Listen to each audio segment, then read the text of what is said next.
Hello, good morning. ഇന്നൊരു journal ചെയ്യാം. എൻ്റെ ഫസ്റ്റത്തെ ജേണലാണിത്.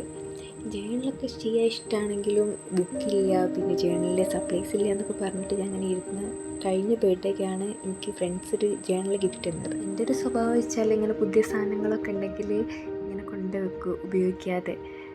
അത് കൊളാക്കണ്ടല്ലോ വെച്ചിട്ട് എടുക്കാണ്ട് വെക്കുന്നതാണ്. പിന്നെ ഒരു പ്രാവശ്യം ഒന്ന് തുടങ്ങിക്കഴിഞ്ഞാൽ പിന്നെ കുഴപ്പമില്ല. വീഡിയോൻ്റെ ഫസ്റ്റ് കാണിച്ചില്ലേ, അതാണ് ഫ്രണ്ട്സ് വാങ്ങി തന്നത്. അത് സപ്ലൈസൊക്കെ മേടിച്ചിട്ട് അതിൽ ചെയ്യാമെന്ന് വിചാരിച്ച് അങ്ങനെ മാറ്റി വെച്ചതാണ്. ഇന്ന് ചെയ്യാൻ പോകുന്നത് വേറെ ബുക്കിലാണ്. നമ്മൾ സാധാ സ്കൂളിലൊക്കെ കൊണ്ടുപോകുന്ന ആ ബുക്കാണ്. അതിനൊന്ന് കവർ ചെയ്തെടുത്ത് കുറച്ച് സ്റ്റിക്കേഴ്സൊക്കെ ഒട്ടിച്ചൊന്ന് സെറ്റാക്കി എടുത്ത് ഇതിലാണ് ഇപ്പോൾ ചെയ്യാൻ പോകുന്നത്. അങ്ങനെ പറഞ്ഞ് നമ്മുടെ ജേണൽ ഇവിടെ കംപ്ലീറ്റ് ആയിട്ടുണ്ട്. എല്ലാവർക്കും ഇഷ്ടമാവുകയാണെങ്കിൽ ലൈക്ക് ആൻഡ് സബ്സ്ക്രൈബ്.